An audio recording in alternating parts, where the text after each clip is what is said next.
So let's start with this video in particular. There are some embassies here that only fund that.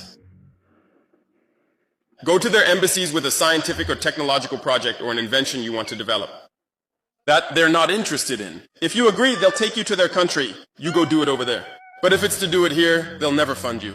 But if you come to them with a project for entertainment, things like that, they'll help you. They'll fund you.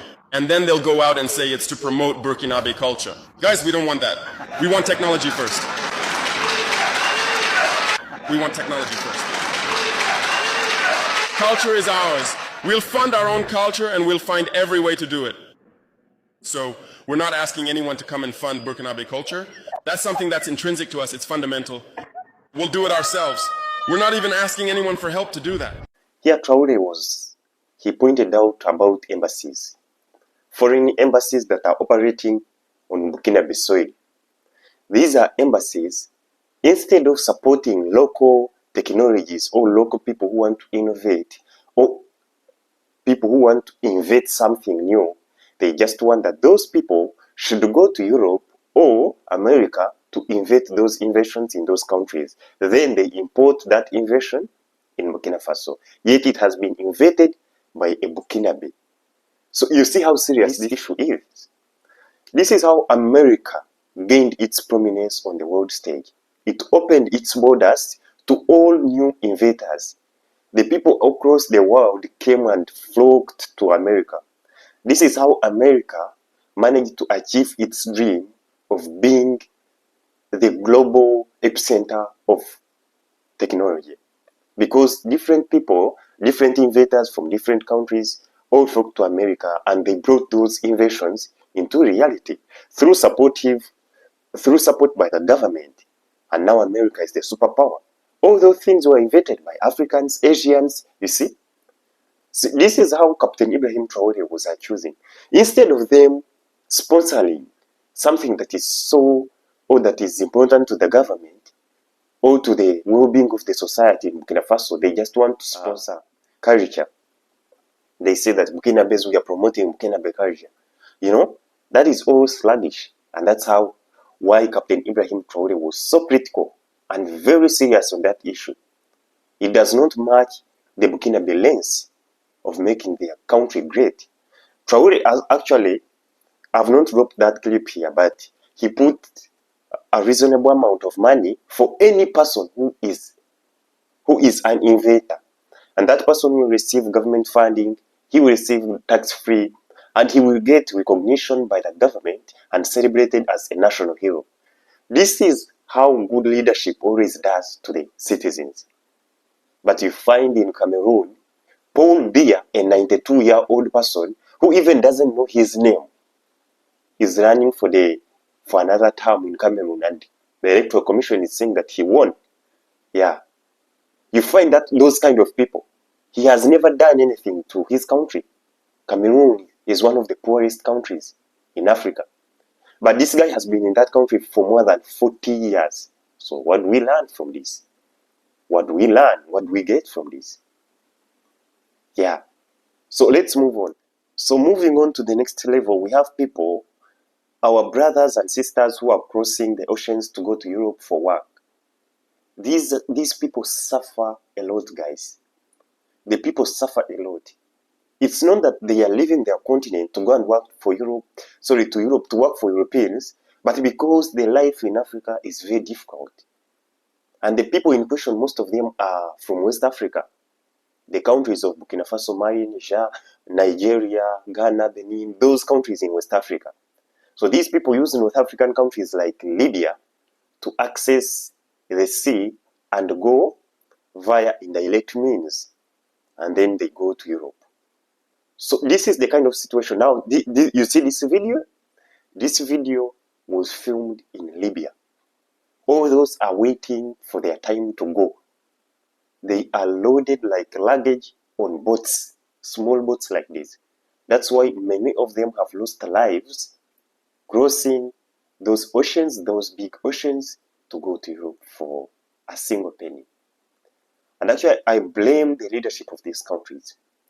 Let's take an example of this captain in Burkina Faso. This guy has been in Burkina Faso less than 4 years. Now this is his 3rd year. He actually celebrated it.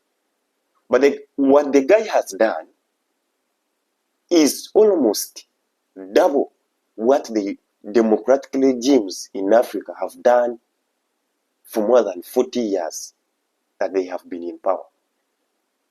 So you see where the blame comes. The people are leaving their continent in large numbers to go and get something to eat in those countries where they are treated like trash. They are treated like subhumans. But you find these African leaders, the same people, like the Kenyan president, keeping the gold in the UK.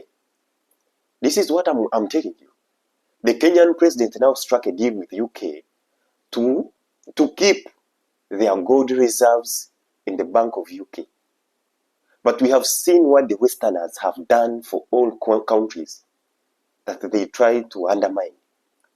Let's say any political move, Kenya can be betrayed at any time. We have seen Russia. Remember, the Russian Federation is one of the strongest countries, if not the first country in the world. But when you see the confiscation of the Russian assets by the European countries, by the European countries with the coalition of America, so you wonder, what does Ruto think? How does he think? You keeping the same gold to those countries? How do you trust those countries?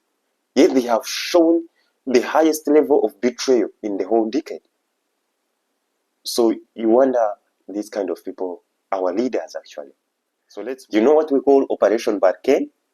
Operation Barkhane. This was the French operation that was launched in West Africa, most especially in the Sahel, for counter-terrorism, to fight jihadists that had plunged the continent in West Africa into tears.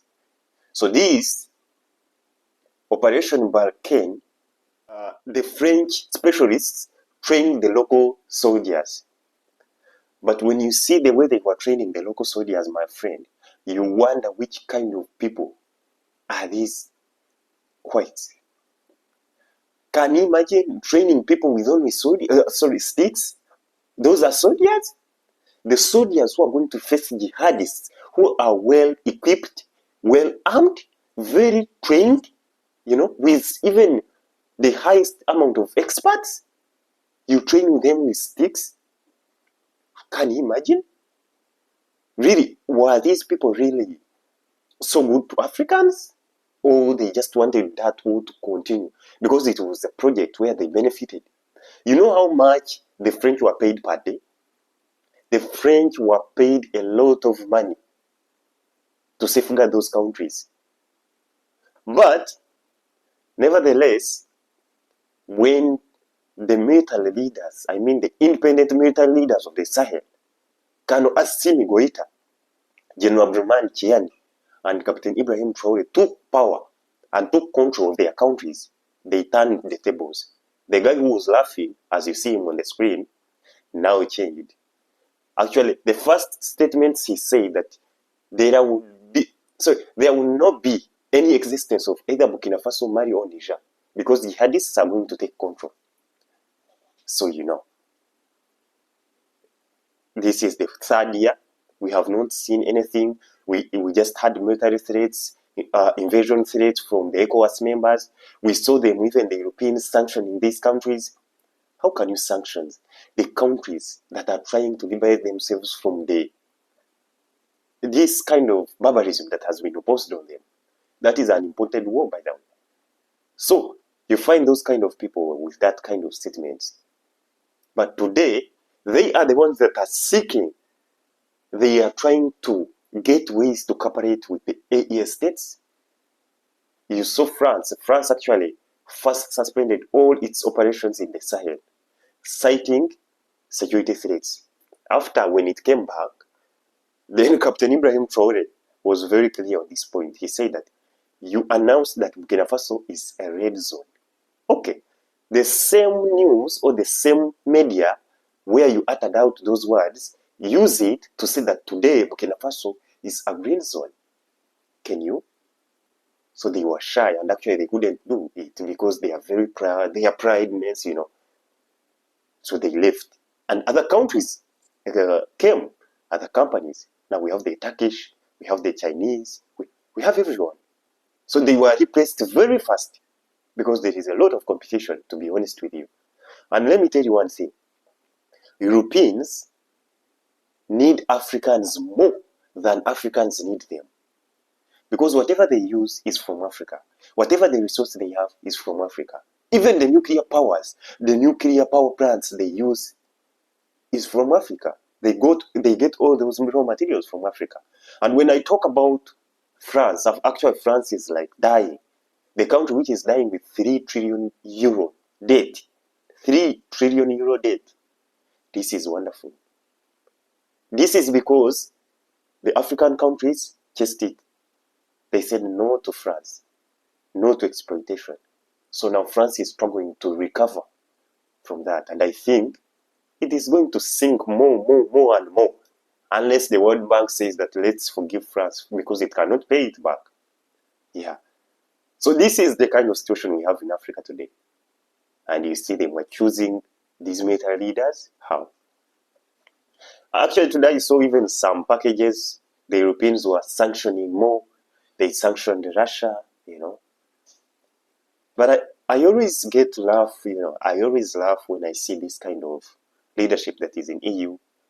I feel pity for the EU citizens because it's not by their will, but these leaders who are leading these countries is something else actually. They are very, very deep actually.